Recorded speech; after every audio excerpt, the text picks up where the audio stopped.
இந்த மணல் சாதாரண மணல் அல்ல, மிகவும் வித்தியாசமாக உணரப்பட்டது. சிலர் அந்த இடத்தில் மகிழ்ச்சியாக விளையாடிக் கொண்டிருந்த நேரம், அவர்களுள் ஒருவன் ஒரு விஷயத்தை கவனித்தார். மரங்கள் உயரமாகிப் போனது போல் இருந்தது. ஆனால் உண்மையில் அது மரம் வளர்ந்ததால் அல்ல. அவர்கள் அனைவரும் உயிர் மண்ணில் சிக்கிக் கொண்டிருந்தார்கள்.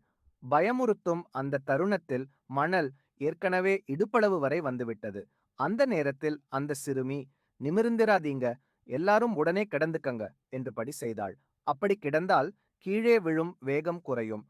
பிறகு அவள் தன் கால்களை மெதுவாக அசைத்து மண்ணில் ஒரு சிறிய இடம் உருவாக்கினாள். அதன் மூலம் அவள் மெதுவாக வெளியே செல்வதற்கான வழியை கண்டுபிடித்தாள்.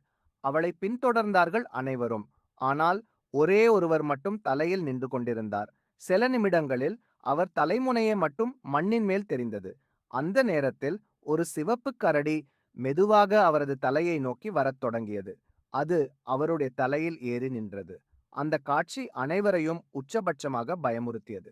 இதை தொடர்ந்தபடி இன்னொரு சிவப்பு கரடியும் வந்தது. இரண்டும் அவரது தலையில் போரிடும் போல் இருந்தன. இது அந்த நபரை அதீத பதற்றத்தில் ஆழ்த்தியது.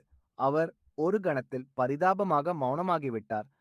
அந்த நேரம் மற்றொரு சிறுவன் அவரது கால்களை கவனித்தான். அவர்கள் இணைந்து அந்த நபரை உயிர்மண்ணிலிருந்து இழுத்து காப்பாற்றினர்.